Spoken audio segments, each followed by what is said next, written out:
예, 안녕하세요. IoT 전략연구소의 김학용입니다. 이번 시간에는 그 CS 가시는 분들, 특히 CS에 처음 가시는 분들을 위한 간단한 그 안내서, 가이드에 대해서 좀 소개해 드리도록 하겠습니다. 제 소개는 참조하시기 바라겠고요. CS에 대해서 간단히 살펴보면 계속 그 컨슈머 일렉트로닉 쇼라고 해서 이거 잘 아실 거고요. 옛날에는 가전 박람회였지만 이제는 IT 융합 박람회, ICT 융합 박람회, 그 정도로 얘기하는 게 더 맞을 것 같습니다. 저는 처음으로 참가한 게 CS 2020년 코로나가 터지기 바로 전에 개최됐던 지금 역대 가장 컸던 CS에 참가를 했었고요. 그 다음부터는 온라인으로 두 차례 보다가 작년에, 그러니까 올 초죠. 2023년 초에 CS 2023년에 또 참가를 했고 CS 2024에도 참가할 예정입니다. 이번 같은 경우는 굉장히 기존에는 이제 코로나 여파가 있다 보니까 참여 기업도 절반 수준 아니면 4분의 3 수준 정도였는데 거의 2020년 수준으로 많이 회복을 했고요.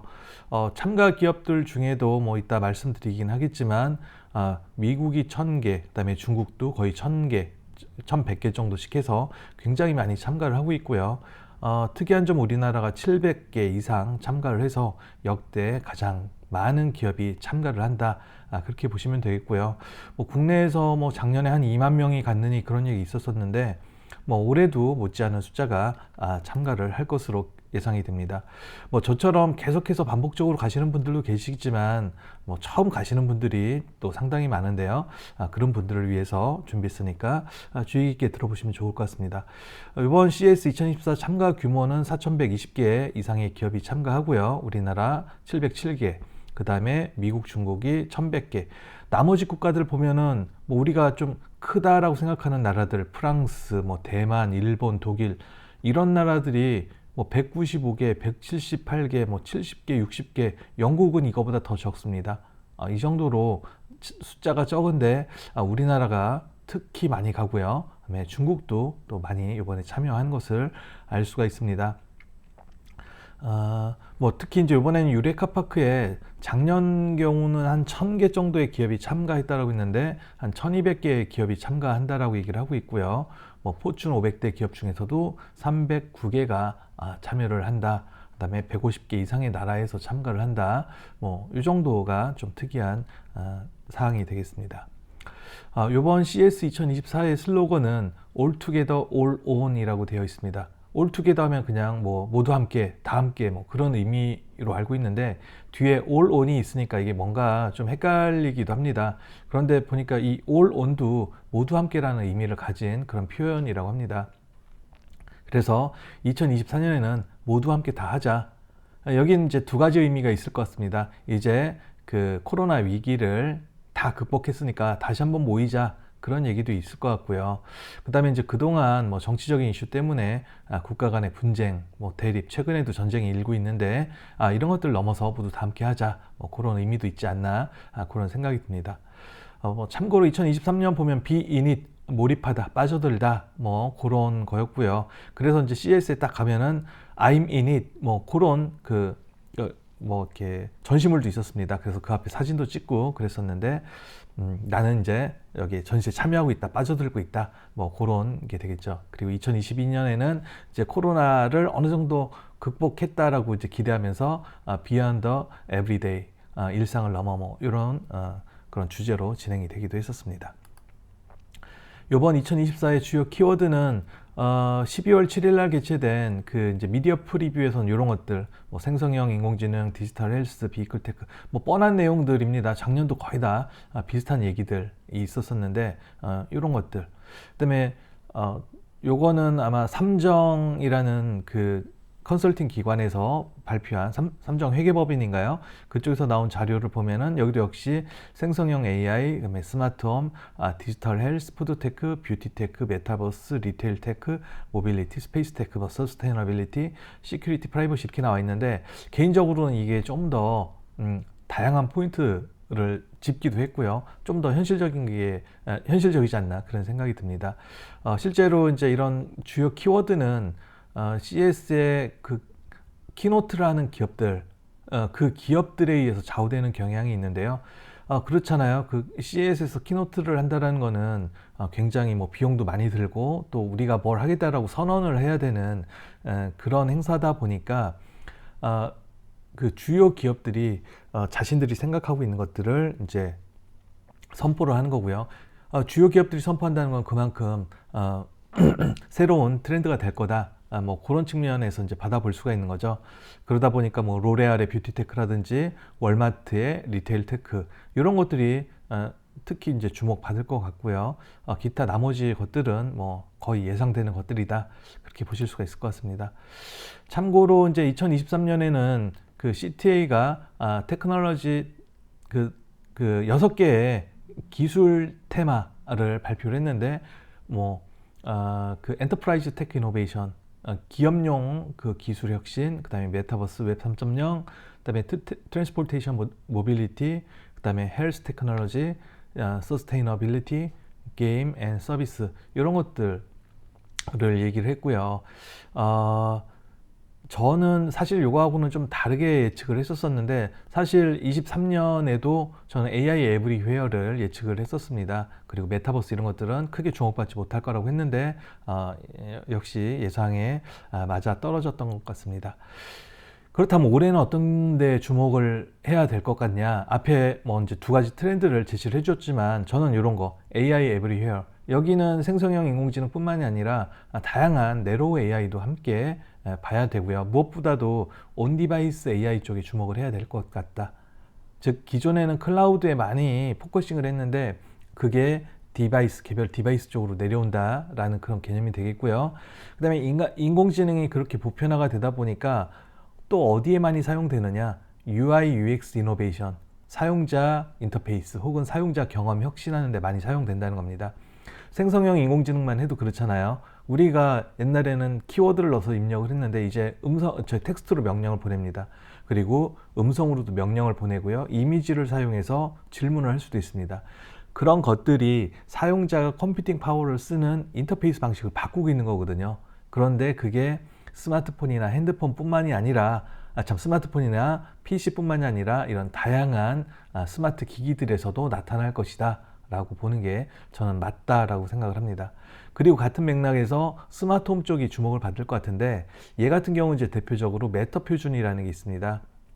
이 메터 표준은 스마트홈의 단일 표준인데 이거에 대한 제품들이 굉장히 많이 등장할 것 같고요. 그 다음에 SLM이라고 해서 우리 LLM, 챗GPT를 LLM이라고 하잖아요. 걔는 일종의 그 이제 범용 인공지능 뭐 AGI라고 하는데 얘 같은 경우는 이제 특정한 분야 버티컬 AI 정도라고 보시면 되겠습니다.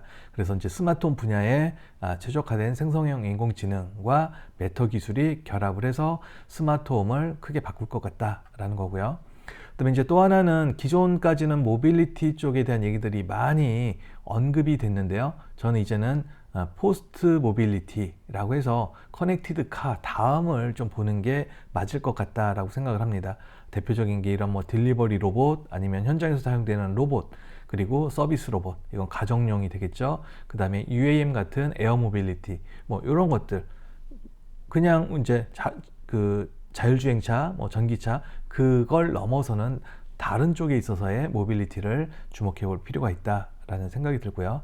그 다음에 이건 뭐 앞에 나왔던 걸 다 묶어놓은 건데요. 헬스케어, 뷰티케어, 마인드케어 이런 쪽에 대한 그 관심이 굉장히 고조가 되고 있는 것 같습니다. 사실 이거는 뭐 올해만 딱 나타난 현상은 아닙니다. 저희 2015년부터 CS를 봤었고 최근에 특히 2020년 이후에 이쪽에 대한 그 출품작들이 굉장히 많았는데 요번에도 특히 이쪽에 주목을 많이 끌 것 같다라는 거고요. 그 다음에 이제 또 하나 주목해야 될 부분이 어게인 차이나라는 겁니다. 중국 기업이 아까 대중 제재, 미국의 대중 제재라든지 뭐 그런 것들 때문에 또 코로나의 영향도 있었었죠. 그래서 뭐 CS에 참가를 제대로 못했습니다. 그랬는데 요번에는 뭐 거의 역대급으로 이제 또 중국 기업들이 참가를 합니다. 여기에는 이제 여러 가지가 있습니다. 뭐 어떤 자기들 기술을 자랑하려고 하는 그런 측면도 있겠지만 한 가지는 중국 경기 상태가 안 좋다는 겁니다. 중국 경제가 좀 좋지 않다. 그래서 이제 뭔가 새로운 판로를 개척해보고자 하는 그런 이제 생각이 전시 참여로 드러나는 거죠. 실제로 23년 11월에 이제 서울에서 개최된 KES라는 전시회가 있었습니다. 10월 달이었나요? CES의 한국판 버전이라고 이제 생각하면 될 것 같은데, 그 한국전자전 KES에도 중국 기업이 한 20여 개가 참가할 정도로 그 해외 시장 개척에 좀 관심이 많다. 그렇게 보시면 되겠고, 이런 전체 트렌드를 아우르는 키워드가 저는 앰비언트가 되지 않을까 생각합니다. 사실 이 앰비언트는 이제 제 책에, 제가 올 초에 쓴 책의 제목이기도 한데요. 이제는 주변에 컴퓨터하고 인공지능이, 그러니까 앰비언트가 우리 주변에 라는 뜻이잖아요. 우리 주변에 컴퓨터하고 인공지능이 너무 많이 존재하다 보니까 사용자가 뭘 하지 않더라도 그런 컴퓨터, 인공지능이 사용자가 필요한 것을 알아서 해주게 된다라는 그런 컨셉입니다. 시간 되시면 제 책도 좀 한번 사보시면 되겠고요. 올해 뭐 저 트렌드를 다 말씀드리긴 그렇고요. 이 AI 쪽, AI Everywhere and AI for All, AI for All은 모두를 위한 인공지능, 뭐 그런 개념이 되겠죠. 즉 AI가 보편화가 된다라는 건데, 지금까지 AI 기술은 이런 쪽만 강조가 됐습니다. AI 모델, 뭐 이렇게 뭐죠? 트랜스포머 모델을 사용한다, 이렇게 무슨 모델, 메타가 경량화된 LLM을 만들었다, 뭐 그런 것들. 그 다음에 얘를 구동시키기 위한 뭐 GPU, NPU, 그 다음에 뭐 HBM인가 그 메모리, 그런 것들, 그리고 얘가 학습하는 데이터, 이런 것들이 주로 얘기가 됐었거든요. 근데 아마 이번 돌아오는 전시회, 그 다음에 2024년에는 이런 것들이 사용되는 다양한 형태의 디바이스, 그리고 이런 디바이스를 기반으로 하는 서비스, 실제로 이제 우리 주변에 곳곳에 디바이스와 서비스가 존재해서 AI 에브리웨어가 구현이 되지 않을까 하는 생각이 들고요. 그런 관점에서 이제 전시를 보실 때 이런 기업들에 주목해서 보시면 좋을 것 같습니다. 뭐 요거는 따로 설명을 안 드리도록 하겠습니다. 나중에 그 플로우 플랜 보시고 이 기업들을 좀 체크해 놨다가 구경을 해 보시면 좋을 것 같습니다. 자, 그러면 이제 본격적으로 CES 관람에 대한 얘기를 좀 해 드릴 텐데요. 이걸 하기 위해서는 일단 전시회 가기 전에는 ces.tech라는 그 CES 홈페이지에 들어가셔서 관련 정보를 많이 흡수를 하시는 게 좋습니다. 그리고 만약에 또 그게 여의치 않다 그러면은 별도로 여기 이제 앱을 다운 받으셔서, 이제 자신의 스마트폰 앱을 다운 받으셔서 회원 가입하고 하신 다음에 이렇게 여기 이제 다양한 메뉴들이 있는데 여기에서 해당하는 정보를 확인하셔도 좋고요. 뭐 자신의 일정을 관리를 하셔도 좋을 것 같습니다. 그리고 뭐 여기 명함도 이렇게 교환할 수도 있고요. 뭐 그 온라인 및 오프라인 행사, 그런 것도, 행사장 위치도 확인하고 뭐 여러 가지 뭐 교통편 같은 것도 있나 아마 그랬던 걸로 기억납니다. 그런 것들 다 한번 확인해 보시면 좋을 것 같습니다. 먼저 이제 전시 일정에 대해서 말씀드리겠는데요. 이번 CES는 1월 9일부터 1월 12일까지 개최가 됩니다. 1월 9일이 화요일인 것 같고요. 12일이 아마 금요일인가 그렇게 될 것 같은데,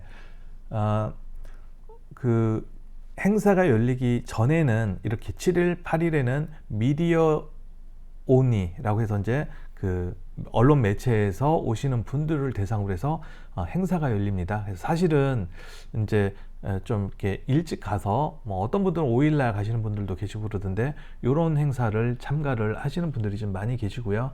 가장 중요하게 볼 만한 게 이런 것들입니다. 테크 트렌드 투 워치하고 뭐 언베일드 행사가 있는데, 이제 테크 트렌드 투 워치라고 이제 CTA에서 이제 CS를 주관한 기관에서 발표를 합니다. 딱 발표가 끝나면은 그 출구 쪽에 이제 여기 이제 언베일드 행사를 해서 여기 이제 신청을 해서 선정된 기업들이 제품을 한 두어 시간 정도 전시를 합니다. 요때 이제 좀 주목할 만한 기업들을 좀 많이 볼 수가 있는데, 일반 참관객들은 이런 것들을 참관을 할 수가 없으니까 그냥 9일부터 제대로 보시면 되겠고요. 제 가이드 참조하셔서 좀 제대로 보시면 될 것 같습니다. 그다음에 뭐 둘째 날도 이렇게 다양한 미디어 행사들이 있습니다. 이 둘째 날은 주로 이제 여기 만달레이 베이, 여기 첫째 날도 그런데 요거는 이제 공항 근처에 있는 그 호텔이거든요. 그쪽에서 되고, 나머지는 뭐 LVCC하고 베네시안 엑스포를 중심으로 전시가 열린다, 그렇게 보시면 되겠고요. 첫 번째 날 전시는 10시부터 시작이 됩니다. 10시부터 6시까지 시작이 되고요. 나머지 날들은 9시부터 이렇게 시작이 됩니다. 9시부터 시작이 되고 9시부터 시작이 되고 6시에 끝납니다.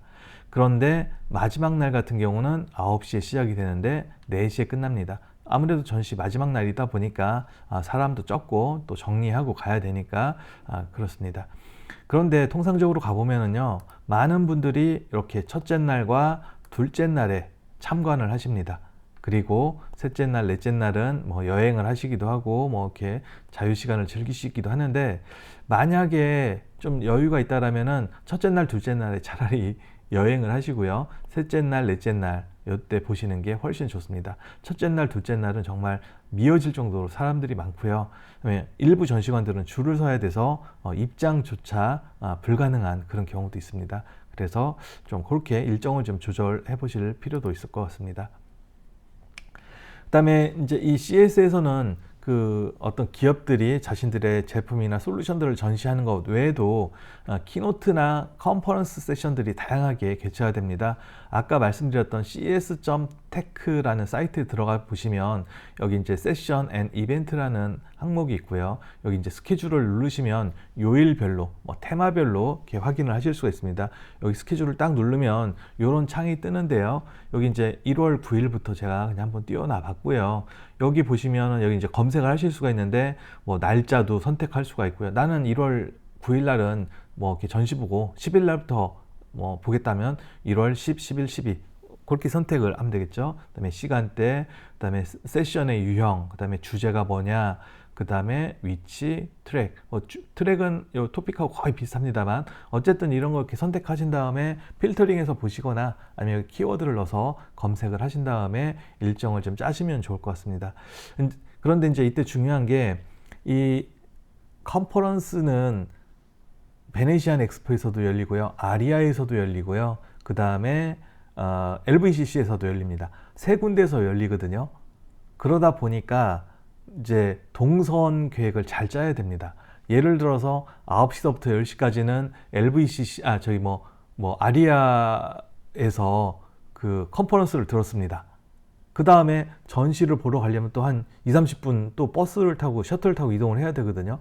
그래서 또 본 다음에 또 이동을 해야 되고, 그러면 또 시간 낭비가 좀 크잖아요. 그러니까 나는 그 세션을 꼭 듣고 싶다라고 하면은 바로 옆에 있는 뭐 베네시안 쪽에 전시를 그 다음에 보는 식으로 일정 계획을 잘 짜시는 게 중요할 것 같습니다. 전체 그 지도입니다. 모든 장소인데 가장 기본이 되는 게 이제 이쪽에 테크 이스트 쪽, LVCC라고 하는 테크 이스트 쪽이고요. 베네시안이라고 하는 테크 웨스트, 그 다음에 컨퍼런스나 그 프레스, 그 컨퍼런스 콜, 프레스가 그 이루어지는 그 아리아 쪽, 여기를 이제 테크 사우스라고 이렇게 얘기를 합니다. 이쪽은 뭐 전시는 이루어지지 않으니까 나는 컨퍼런스 그런 거 필요 없다 하시는 분들은 요 두 쪽만 잘 찾아서 다니시면 됩니다. 이제 각각의 공간에 대해서 좀 자세히 말씀드리도록 하겠습니다. 먼저 테크 이스트 쪽인데요. 테크 이스트 쪽은 전시관이 굉장히 많습니다. 그런데 가장 이 중에서 이제 기준이 되는 게 여기 LVCC 센트럴이라는 데입니다. LVCC 센트럴이라는 곳이고요. 뭐 나중에 말씀드리겠지만 아마 묵고 계신 호텔에서 이동을 하시면 셔틀버스를 타고 이동을 하실 가능성이 큰데, 여기 L이라고 써 있는 요 위치에 이 부근에서 내리게 됩니다. 보통 한 요 정도에서 내리게 되는데 버스가 노선이 많습니다. 그러다 보니까 여기 이제 노선별로 버스가 쫙 있는데 요 근처에서 내리게 됩니다. 그 바로 앞에 있는 데로 들어가시면 되는 거죠. 이쪽이 LVCC 센트럴인데 가전, 뭐 메타버스, 게임 그쪽 전시가 이루어지는 그런 공간이고요. 그리고 이제 요런 사진 많이 보셨잖아요. 우리 언론에서 요런 부스가 있고 여기 옆으로 쑥 들어가면은 거기서부터 이제 전시가 이루어진다, 이렇게 보시면 되겠습니다. 여기 전시를 다 보신 다음에 위쪽으로 LVCC 노스 쪽으로 이동을 하십니다. 이게 건물 내로 이동하면 헷갈릴 수가 있으니까 나가서 이렇게 이동을 하셔도 됩니다. 그런데 이제 나가서 다시 여기 들어가려면은 들어갈 때마다 보안 검색대를 통과를 해야 되거든요. 그러니까 그냥 사람들 따라서 건물 안으로 이렇게 이동을 하시면 좋을 것 같습니다. 그다음에 여기 LVCC 노스 쪽인데 이쪽이 또 볼만한 게 많이 있고요. LVCC 노스 여기 옆쪽에 여기 작은 공간이 있는데 이쪽은 반도체 그 회사들이 참가를 하는 걸로 알려져 있습니다. 그래서 뭐 난 반도체 패스하겠다 싶으면 그냥 이렇게 보시고 넘어가시면 되고요. 아니면 난 반도체도 봐야 되겠다면은 여기부터 보시고 이렇게 보시고 넘어가시면 될 것 같습니다.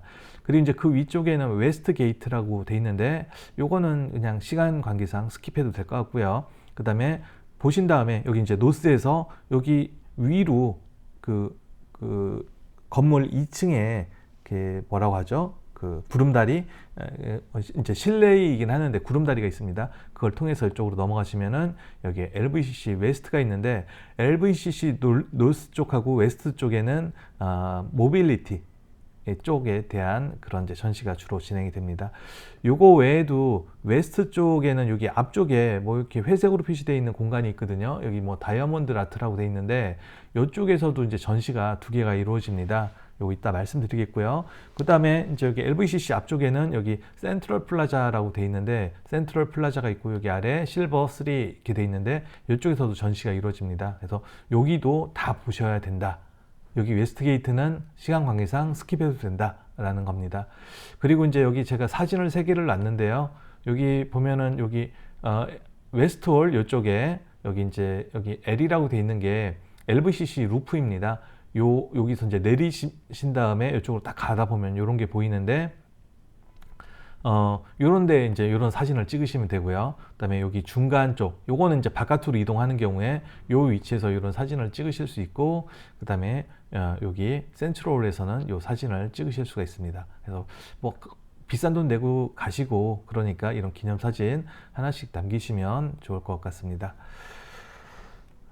그리고 이제 먼저 이 LVCC 쪽에서 센트럴 쪽을 먼저 소개를 시켜드리면은요, 센트럴은 이렇게 길게 돼 있습니다. 길게 돼 있고 주로 여기 회색으로 표시가 돼 있는 데는 여기 이제 삼성이 있고요, 이쪽에 LG가 있고 항상 위치가 거의 고정돼 있습니다. 삼성, LG, 그다음에 2023년에도 소니 여기 있었었고요. 그다음에 TCL, 파나소닉, 뭐 캐논, 뭐 딱 거의 그 위치입니다. 여기 이제 니콘, 여기 SK도 이쪽에 있었었고요. 여기 메이저 기업들 중심으로 한번 구경을 해보시면 됩니다. SK는 제가 체크를 안 했는데 2023년에 좀 별로였습니다. 뭐 이렇게 서스테이너빌리티 그런 것들 전시를 하면 그닥 볼거리가 없거든요. 그리고 이제 여기 같은 경우는 출입할 때 사람 인원 통제를 했었습니다. 삼성도 마찬가지였고요. 그러다 보니까 뭐 굳이 들어가느냐 해서 이제 안 갔다가 마지막 날 가봤는데 뭐 그닥 였다. 그래서 체크를 안 했습니다. 근데 이번에는 뭐 한 7개 관계사가 출품을 해서 뭐 전시를 한다니까 좀 볼만한 게 있을 것 같습니다. 뭐 여기 작은 기업들은 제가 따로 체크를 안 했는데 이 중에도 뭐 이제 아주 괜찮은 솔루션 들고 온 회사들도 있고 할 테니까 한번 자신의 관심사를 바탕으로 기업들을 좀 검색을 해보시고 있기 바라고요. 요 왼쪽은 이제 게임하고 메타버스 XR 쪽입니다. 아마 생성형 인공지능 때문에 저는 개인적으로 메타버스 이쪽은 좀 약할 거라고 보는데 생성형 인공지능 때문에 그래도 좀 주목을 받을 수 있지 않을까 하는 그런 생각이 듭니다. 메타버스 XR 쪽. 이쪽이 있고요. 여기를 이제 다 보신 다음에 이제 위쪽으로 넘어가는 거죠. LVCC 노스. LVCC 노스 쪽은 아까 반도체 쪽이 있었었는데 그건 나중에 말씀드리고요. 이렇게 가장 큰 공간이 있습니다. 여기에 여러 기업들이 참여를 하고 있는데 오른쪽에는 디지털 헬스, 아마 헬스 쪽이 이번에 중요한 키워드 중에 하나라고 말씀드렸는데 디지털 헬스, 그 다음에 AI하고 로봇, 이쪽에 있습니다. 여기 뭐 AI가 이번에 핵심 키워드라고 했는데 왜 이렇게 적지? 그렇게 말씀하실 수가 있는데 AI는 에브리웨어에 있습니다. 그래서 여기 그냥 AI 기술만 들고 나오는 회사, 로봇 기술만 들고 나오는 회사가 이쪽 노란색 구역에 있다, 이렇게 보시면 되겠고요. 그 다음에 이제 여기 엔터프라이즈, 작년에도 엔터프라이즈 기술이 좀 주목을 받았었는데 엔터프라이즈 쪽에 있고 핀테크 쪽 여기 약하게 있습니다. 그리고 이쪽은 이제 스마트 시티, IoT, 서스테이너빌리티 요 전시관이 되겠습니다. 산업 분야에서 오신 분들은 이쪽이 좀 관심이 있으리라고 생각을 합니다. 그리고 이제 요거하고 다른 게 IoT 인프라스트럭처 요쪽도 있습니다. 뭐 왜 구분을 해놨는지 잘 모르겠는데 어쨌든 요쪽도 있고요. 그다음에 이쪽은 이제 비이클 테크하고 어드밴스드 모빌리티 쪽이 있습니다. 자동차하고 그다음에 어드밴스드 모빌리티니까 뭐 자율주행이라든지 뭐 스페이스나 에어 모빌리티 그런 거에 대한 전시가 이쪽에 있을 것 같습니다. 예, 여기 다 보신 다음에 그 반도체 쪽 여기 옆에 따로 있다고 했는데 뭐 SK, LG, 뭐 샤프 뭐 이런 회사들이 이쪽에 그 이렇게 위치하고 있고요. 뭐 블루투스 시그도 있고 텍사스 인스트루먼트 이런 데들도 있고 하니까 여기가 이게 전시장인지 아니면 회의실인지는 잘 모르겠는데 이쪽 좀 한번 체크를 해보셔도 좋을 것 같습니다. 이렇게 해서 이제 노스를 다 보신 다음에는 웨스트 게이트, 시간이 있으신 분들은 웨스트 게이트까지 가보셔도 좋습니다. 그런데 여기 보시면은 막 굉장히 빼곡하게 뭐 이렇게 회사 사무실 책상처럼 이렇게 막 쬐그마한 부스들이 여러 개가 붙어 있는데 디자인 앤 소스라고 이렇게 돼 있습니다. 좀 이게 애매해서 이렇게 이름을 붙인 것 같은데 한 5, 60%가 중국 기업이고요. 한 30%가 한국 기업이고요. 나머지가 일부 외국 기업들입니다. 그닥 뭐 볼 게 없을 가능성이 크다라는 거죠. 그리고 이제 이런 데 보면은 뭐 이렇게 특정한 그 지역에서 공동관 형태로 참여한 뭐 그런 여기 뭐 전라남도 뭐 그런 공동관 뭐 이런 식으로 돼 있는데 뭐 여기는 개인적으로 저는 시간 되시는 분들 가보시고 아니면 뭐 관심 있는 기업들이 있을 수도 있으니까 그런 기업들이 있다라고 하면 그때 보시기 바라겠고요. 요 아래쪽에 IoT 인프라스트럭처 쪽이 또 약간 더 남아 있다. 저는 이제 IoT를 하다 보니까 이쪽까지 봐야 될 것 같습니다. 그 다음에 이제 노스에서 웨스트게이트 안 가고 그 구름다리를 넘어서 LVCC 웨스트로 갑니다. 이쪽은 모빌리티가 주로 전시가 되는 곳인데 이렇게 다양한 회사 우리 현대, 기아 뭐 그런 회사 그다음에 아마존도 여기 있고요. 그다음에 그 HD 현대라고 해서 현대중공업 이번에 기조연설하는 회사죠. 그다음에 현대모비스도 있고 여기 퀄컴 같은데 주목해서 보셔야 되고 존디어 그다음에 메르세데스 벤츠 그다음에 캐터필러 여기 아마존 이런데 보시면 되겠고요. 여기 LG 디스플레이하고 어딘가 LG 이노텍인가가 있었었는데 제가 지금 딱 안 보이네요. 예, 뭐 LG 이노텍도 작년에 2023년에도 볼 만한 게 많았고요. 올해도 좀 그럴 거. 여기 있네요. 여기 LG 이노텍도 한번 보시면 좋을 것 같고 또 뭐 여기 토그라는 그 튀르키예 전기차 회사 그다음에 여기 어디 있을지 모르겠는데 빈페스트라 여기 있네요. 빈페스트라고 하는 베트남 전기차 회사 이런 데에도 한번 보시면 좋을 것 같습니다. 그리고 이제 여기는 LVCC 전시관이고요. 전시관 바깥에는 아까 LVCC 루프 타는 쪽에 있다라고 그랬는데 이런 슈퍼널이라고 해서 현대차의 미국 자회사 요 UAM 그 수륙 이착륙 그 모빌리티 수직 이착륙 모빌리티 그 기술을 개발하는 이제 슈퍼널의 이 버티컬 포트라고 하나요? 이제 이런 장치들이 내리고 출발하고 하는 그런 이제 이착륙장 그런 전시관이 있고요. 그 옆에 메르세데스 전시장이 또 있을 걸로 지금 예상이 됩니다. 그래서 그런 데도 한번 보시기 바라겠습니다. 그리고 이제 아까 이제 LVCC 센트럴 앞쪽에 이건 제가 사진을 좀 옆으로 돌려놨는데요. 너무 이게 길쭉해서 돌려놨는데 이 센트럴 플라자라는 데가 있는데 이쪽에 이제 구글이 있습니다. 구글이 뭐 우리 친숙하잖아요. 그래서 이쪽 구글 한번 가보시면 좋겠고 월마트가 요번엔 또 기조연설을 합니다. 아까 여기 월마트도 가보시면 좋겠고 자동차 이제 대시보드 같은 거 만드는 회사 중에 하나가 컨티넨탈이라고 하는데 뭐 이런 회사 여기 뭐 발레오 같은 회사들도 좋고요. 그리고 이제 그 아래쪽에 이제 BMW는 이제 막 껍데기 색깔 바뀌고 막 그런 그 안쪽 유리에 그 이제 디스플레이에 그 AR, VR, AR, XR 그런 경험을 제공해주는 그런 이제 전시를 하는데 여기도 이제 그 첫째 날, 둘째 날에 가려면은 대기줄이 길어서 구경을 하기 힘듭니다. 그러니까 셋째 날, 넷째 날 같은 때 한번 구경을 해보시면 좋을 것 같습니다. 다음으로는 이제 LVCC는 다 설명을 드렸으니까 베네치안 엑스포라고 해서 그 베네치안 엑스포라고 해서 여기에는 이제 그 스타트업들이 전시하는 그 1층에 유레카 파크가 있고요. 그 다음에 2층에 홈하고 라이프 쪽에 대한 전시라는 그 전시관이 있습니다. 2023년에는 요 두 군데만 있었었는데 이번에 2024년에는 29층, 34층, 35층까지도 전시에 활용을 할 예정입니다. 그리고 마찬가지로 여기 1층에서 2층으로 올라가는 끄트머리, 에스컬레이터 끄트머리 2층에 딱 가시면 이런 사진을 찍으실 수 있으니까 이것도 한번 찍어 보시기 바라겠습니다. 그럼 먼저 2층에 홈앤 라이프관부터 보도록 하겠습니다.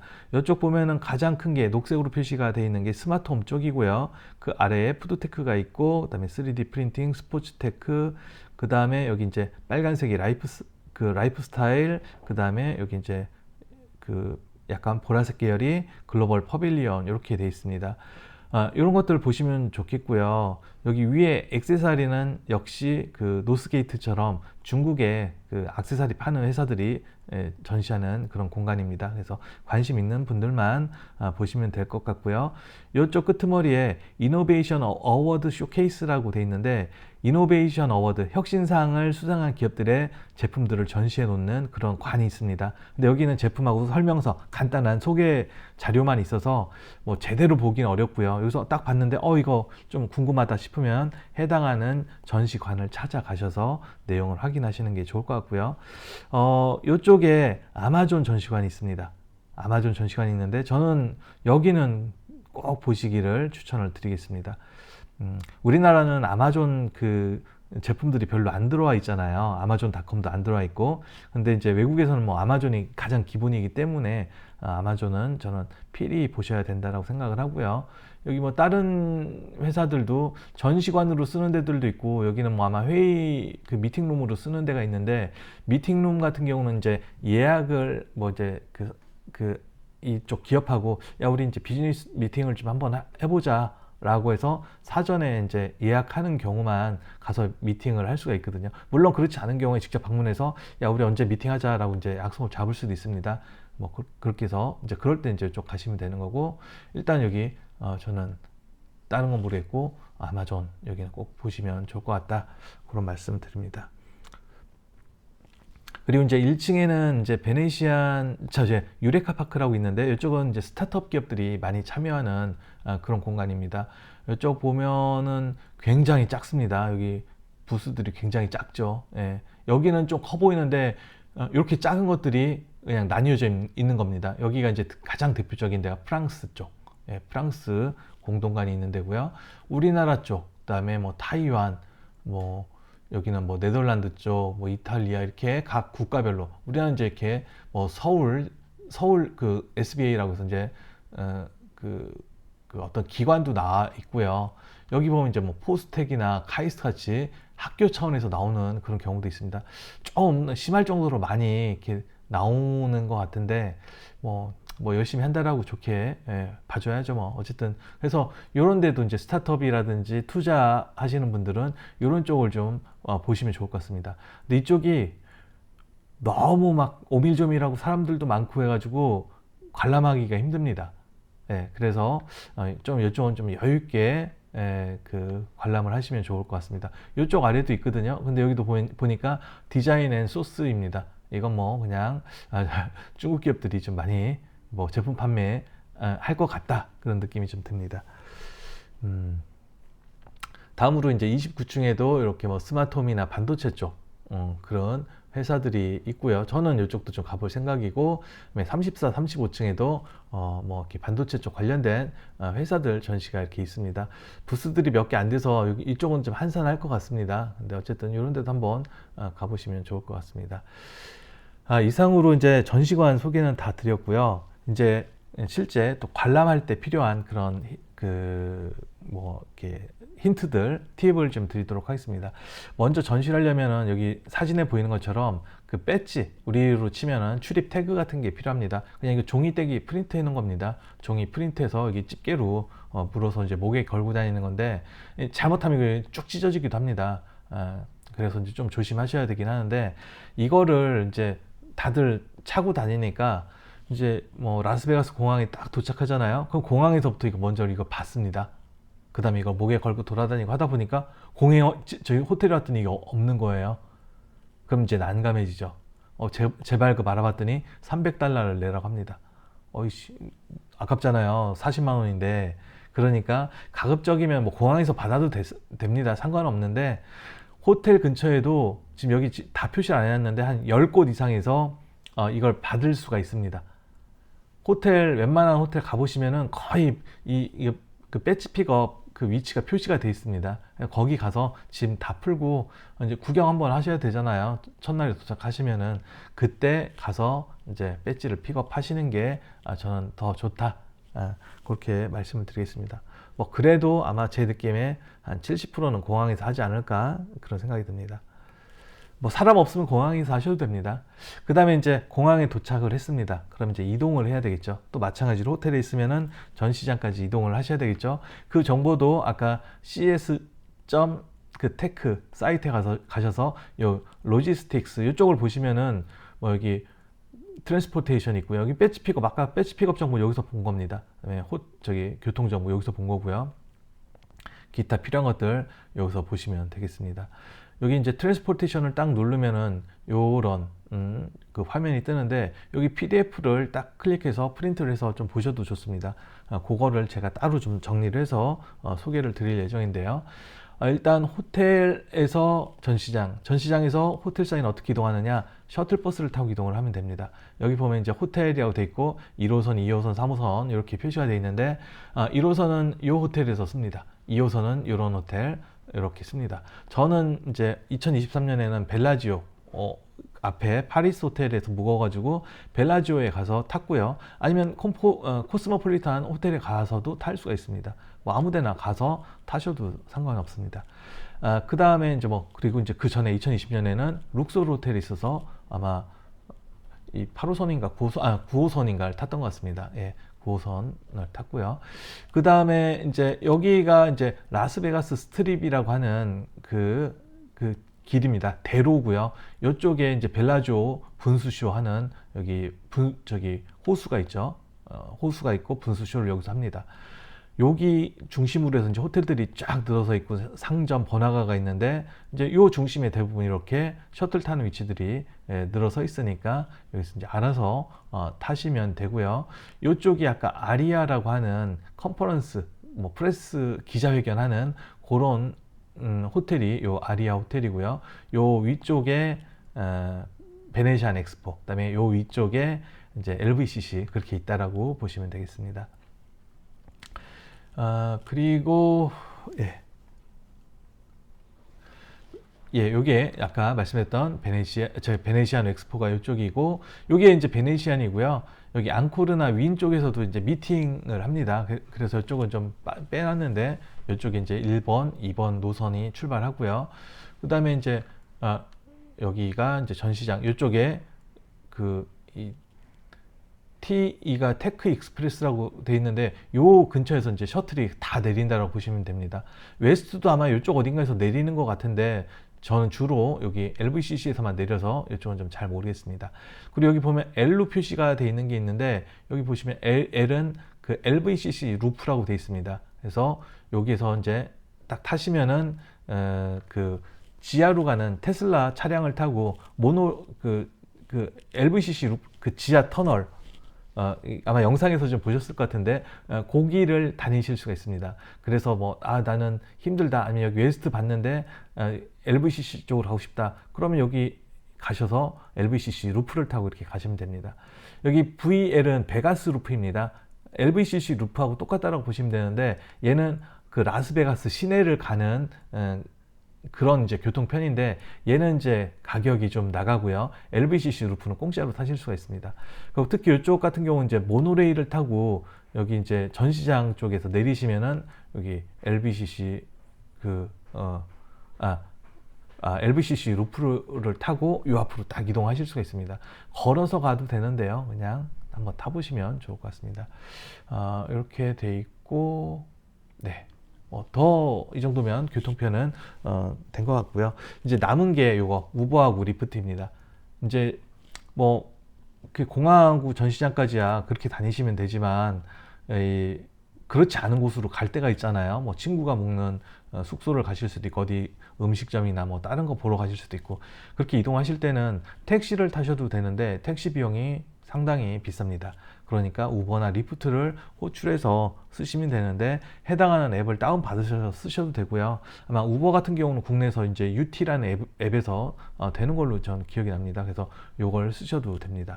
근데 이제 우리나라하고 좀 차이가 있는 게 우버나 리프트는 이렇게 픽업존이나 아니면 이제 드랍존이 따로 있습니다. 대부분 이제 픽업존, 드랍존이 이렇게 분리되어 있는 경우가 있습니다. 뭐 옆에 있기도 하는데 이제 그 호텔 앞쪽에는 드랍을 하고요.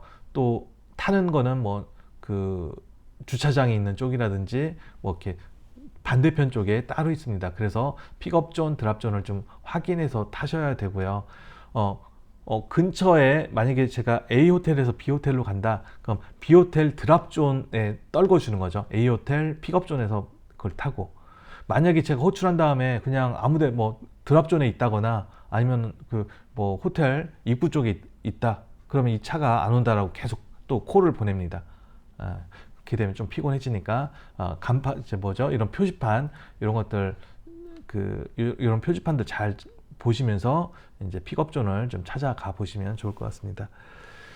그 다음에 이제 또 하나가 아까 이제 여기 LVCC 루프는 말씀드렸고요. 모노레일이 있는데 이렇게 모노레일이 있습니다. 모노레일이 있는데 저는 저번에 이제 페리스 호텔에서 묵었고요. 그래서 이제 여기 홀슈 앤 페리스 역에서 모노레일을 타고 세정거장 가면은 컨벤션 센터가 있습니다. 여기서 내리면 여기 컨벤션 센터 여기서 내립니다. 그럼 여기서 이제 LVCC 루프 타고 이 앞으로 딱 오시면 되죠. 첫날 저 걸어갔다가 너무 멀다 해가지고 그 다음에는 LVCC 루프를 탔습니다. 그렇게 하시면 되겠고 요게 이제 베가스 루프 타러 내려가는 그 모습입니다. 에스컬레이터를 타고 딱 내려가면은요 이렇게 여기 이제 아마 이쪽은 도착하는 데 같고 이쪽이 출발하는 데 같은데 이쪽에 딱 가면 이제 여기 가이드 해주시는 분들이 너 저기 가서 타라, 너 여기 가서 타라 하면 이제 그냥 그 차에 가서 타면 됩니다. 그럼 이제 뒤로 빡 간 다음에 쫙 출발해 주는 거죠.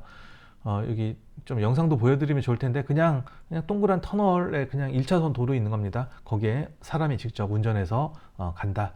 그렇게 보시면 되겠고 모노레일은 가격이 한 번 탈 때 6달러 그 다음에 하루 15달러 3번 타면 남고요. 2번 타면 적자입니다. 뭐 이틀 3일짜리 이런 거 있으니까 나는 숙소 위치가 그 셔틀버스 타기 좀 그렇다. 그럴 때는 이 모노레일 타셔도 뭐 무방합니다. 그리고 모노레일도 이 티켓을 구매를 하시면 약간 더 할인이 된다. 10% 정도 할인이 된다. 그런 것도 알아두시면 좋을 것 같습니다. 다음으로 이제 점심 먹는 문제인데요. 뭐 식당 가서 드시는 건 알아서 드시면 되고요. 점심이 문제인데 전시장에는 간단한 그 카페테리아 같은 게 있습니다. 그런데 전시장에 찾아오는 사람들이 어마어마하거든요. 그 사람들이 카페테리아에 12시에서 1시 사이에 거의 다 몰립니다. 그럼 당연히 카페테리아에 기다리는 시간이 그 음식 타기 위해서 기다리는 시간이 굉장히 길겠죠. 그리고 마찬가지로 빈 테이블도 없습니다. 그래서 음식 들고서 계속 두리번거려야 됩니다. 굉장히 시간 낭비를 많이 하게 되고요. 게다가 햄버거 세트, 허접한 햄버거 세트 가격이 한 15불에서 20불 정도 합니다. 가격이 꽤 나갑니다. 비용과 시간을 너무 낭비하니까 저처럼 그냥 아침에 간단한 샌드위치 같은 거 하나 사들고 와가지고 그냥 주저앉아서 먹는 겁니다. 그렇게 하시는 게 낫고 대신에 그럼 이제 배가 고프겠죠. 하루에 저는 2만 보 정도씩 걸었는데 저녁에 맛있는 식사를 하시는 게 좋겠다라는 겁니다. 그 다음에 아침 같은 경우는 뭐 조식 제공되면 거기서 드시면 됩니다. 뭐 룩소르나 뭐 아마 그런데 MGM도 그럴 것 같고 하여튼 그런데 되는 데가 있거든요. 뭐 벨라지오도 그렇고 그런 데서는 그냥 조식을 드시면 되고요. 그렇지 않은 경우는 저 같은 경우는 이렇게 뭐 햇반 컵밥이라고 하나요? 여기 저기 뭐 미역국, 황태국 그런 컵밥을 이렇게 싸갔습니다. 컵라면도 싸갔고. 예, 그래서 이걸로 이제 아침을 해결을 했고요. 그리고 이걸 하려면은 물을 끓여야 되는데 웬만한 호텔에는 커피포트가 있잖아요. 뭐 좀 더러워서 뭐 안 쓴다는 분들도 계시는데 여기는 라스베가스에는 커피포트가 없습니다. 그래서 저는 이렇게 접이식을 들고 가서 이걸 이렇게 딱 펴면 여기 2개 정도 물을 끓일 수가 있거든요. 그래서 이제 물을 끓여서 이제 뭐죠? 이렇게 같이 갔던 사람하고 같이 이제 컵밥을 먹기도 하고 그랬습니다. 아니면 이런 누룽지 같은 거 가져가 주셔도 좋고요.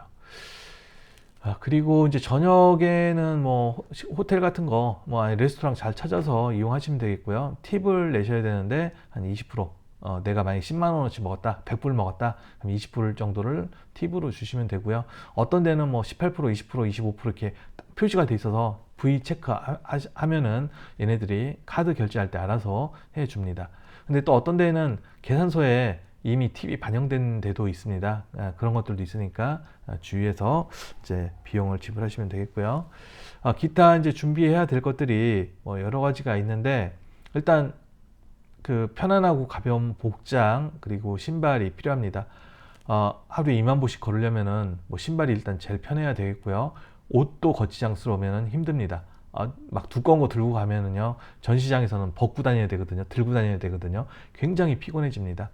실제로 저 일기예보를 보니까 대략 영상 1도에서 영상 13도 사이가 될 거라고 합니다. 아침에 조금 쌀쌀하긴 하겠지만 그냥 가볍게 뭐 마이나 잠바 정도 하나 입고 셔틀버스 타고 가면은 전시장 안은 따뜻합니다. 그래서 전시 보시고 오신 다음에 호텔에서 이제 좀 약간 따뜻한 옷 입고 저녁에 활동을 하시면 될 것 같습니다. 네, 전시장에는 가시면 사진도 많이 찍고 동영상도 많이 찍는데요. 계속 핸드폰을 켜고 돌아다닐 가능성이 크기 때문에 보조 배터리를 넉넉하게 준비를 해 가시는 게 좋습니다. 특히 이 배터리를 밤중에 이제 충전을 완충해 놓으면 뭐 요거 가지고 이제 하루 종일 쓰시면 되는데 경우에 따라서는 충전기가 또 220V 전용이거나 그런 경우에는요 110V, 120V로 충전하면 충전이 많이 안 되기도 합니다. 그래서 그런 것들도 신경 쓰셔야 되겠고요. 그 다음에 멀티탭 같은 거, 저희 돼지코 꼭 가져가셔야죠. 구해서 가셔야 되는데 하나만 구해 가시고요. 요거를 멀티탭 3개짜리 정도 들고 가셔서 요 앞에다 딱 꽂아서 쓰시면은 그냥 220V짜리 뭐 충전기나 막 그런 것들, 노트북 그런 것들을 3개를 쓸 수가 있으니까 이렇게 쓰시는 게 하나의 팁이다 라고 보시면 되겠습니다. 아니면 이제 요즘 USB 충전하는 거 여러 개 나와 있는 거 있잖아요. 그런 거 하나 들고 가셔도 좋습니다.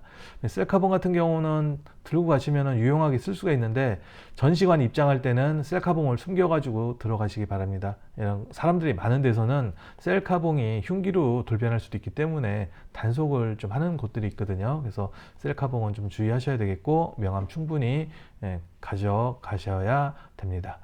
그 다음에 이제 간단한 음식 점심용으로 제가 챙기라고 했고요. 호텔에서 물도 안 주는 걸로 기억이 납니다.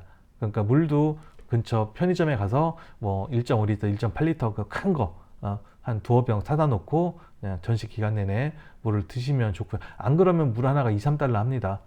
3달러라고 하면 4,000원이에요. 그래서 저는 물도 한 3-4병 들고 갔습니다. 비행기 탈 때. 짐가방에다 물을 넣어가기도 했는데 그렇게 하시면 되겠고 그 다음에 이제 이런 것들 넣어 갖고 다녀야 될 가방이 있어야 되는데 가방도 막 이렇게 멋있는 것보다는 최대한 가벼운 가방 들고 가시는 게 좋겠고 가방에다가 혹시 몰라서 뭐 태블릿하고 노트북 이런 거 절대 넣지 마시기 바랍니다. 허리 나갑니다. 그 다음에 호텔에서 사용할 전원 아답터 충전 케이블 멀티탭 말씀드렸고요. 그리고 아까 그거 보여드렸잖아요. 물 끓이는 거, 커피포트. 그런 거 쓰실 때는 반드시 전원 확인하셔야 됩니다. 이거 전원 안 하시면은 제대로 동작하지 않을 수 있다. 그런 거 말씀드리고요. 그 다음에 이제 여기 전시장, 라스베가스에 갔으니까 전시도 좀 보셔야 되잖아요. 가장 요번에 사람들이 많이 주목하는 게 스피어라고 하는 요 전시관입니다. 요 전시관 구형으로 돼 있고요. 뭐 이거 만든 3조 정도, 2점 몇 조 들었다고 합니다. 겉에도 이렇게 디스플레이고 이 건물 안쪽도 디스플레이로 되어 있는 공연장이 있습니다. 거기서 이제 아마 아이맥스 형태의 그 영상을 아마 보는 그런 코스가 있는 것 같은데, 저는 여기 티켓마스터 통해서 이미 티켓을 예매를 했습니다. 여기 티켓마스터나 비비드쉿 같은 데 통해서 예매를 하시면 되겠고요. 비비드쉿은 개별 좌석 예매가 안 되고 구획 번호로 예매가 됩니다. 그래서 좀 주의하셔야 되겠고, 이런 거 외에도 개별 호텔에서 하는 유명한 공연들이 있으니까 그런 거 찾아서 뭐 이 사이트나 호텔에서 그 직접 예매를 해보시는 것도 좋을 것 같습니다. 마지막인데요. 이제 전시를 보통 마지막 날 한 10일 정도, 11일까지 보시고 12일 날 출발하시는 분들도 계시고요. 10일까지 다 보고 난 하룻밤 더 쉬었다가 13일 날 떠나시는 분들 이렇게 많이 계십니다. 근데 이날 대부분의 사람들이 다 이틀 동안에 떠납니다. 한 10몇만 명이 동시에 떠난다고 생각을 해보세요.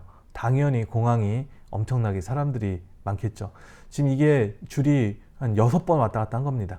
여기 공항이고 여기 바깥에까지 있거든요. 여기 이제 공항 출입구인데, 공항 건물 출입구인데 여기 바깥에도 이렇게 막 줄을 또 왔다 갔다 합니다. 그래서 줄 쓴 다음부터 저기 뭐죠, 그 입국 수속 끝내는 데까지 한 4시간 가까이, 3시간 이상 걸렸던 걸로 기억이 납니다. 3, 4시간 동안 줄 서서 이게 뭔 고생입니까? 그러니까 좀 일찌감치 서둘러서 출국 수속을 하시는 게 좋다. 이거 꼭 말씀드립니다.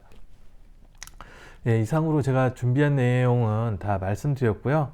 뭐 혹시라도 여기 또 궁금하신 내용 있으시면은 댓글로 말씀을 해주시면 제가 또 친절히 답변 드리도록 하겠습니다.